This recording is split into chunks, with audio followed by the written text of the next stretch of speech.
स्वच्छ भारत का इरादा इरादा कर लिया हमने देश से अपने सेवा एवं सुशासन अर्थात जनसेवा और सुशासनर मंत्र द्वारा परिचालित होई प्रधानमंत्री नरेंद्र मोदी नेतृत्व में सरकार परिवर्तन एवं प्रगति आनिबा पई निरंतर उद्यम करि आसुछन्ति। आमर स्वतंत्र धारावाहिक सेवा पर्व रे आसंतु जानिबा मोदी सरकार को किभली भारत सेमिकंडक्टर मिशन माध्यम देशर भविष्यत को विकसित करने दिगरे विभिन्न पदक्षेप नेइछन्ति।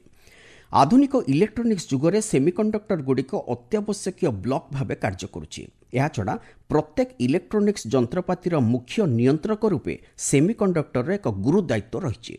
प्रधानमंत्री नरेंद्र मोदी नेतृत्व में 2021 मसीह भारत सेमिकंडक्टर मिशन शुभारंभ होगा परठारु एही यात्रा को एक दृष्टिकोण वास्तव रूप से रूपांतरित करा जायछि।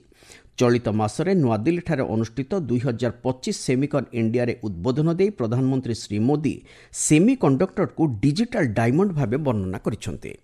भारत सेमिकंडक्टर मिशन वर्तमान 76,000 कोटी टंकार सेमिकन भारत कार्यक्रम को परिचालना करुछि। एही कार्यक्रम माध्यम सेमिकंडक्टर उत्पादन लगी सरकार 50% आर्थिक सहायता जोगाई देउछन्ति। एही डिजाइन संयुक्त प्रोत्साहन योजना माध्यम 280 रु ऊर्ध्व उच्च शिक्षानुष्ठान और 70 रु अधिक स्टार्टअप सेमिकंडक्टर क्षेत्र में कार्य करुछन्ति।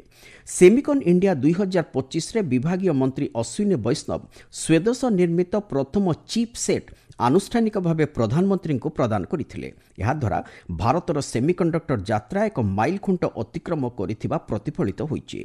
देशर एक आत्मनिर्भर सेमिकंडक्टर शिल्प गढ़ी तोलिबा क्षेत्र में मिलित प्रयास उपरे सरकार प्राथमिकता दे कार्य करुछन्ति।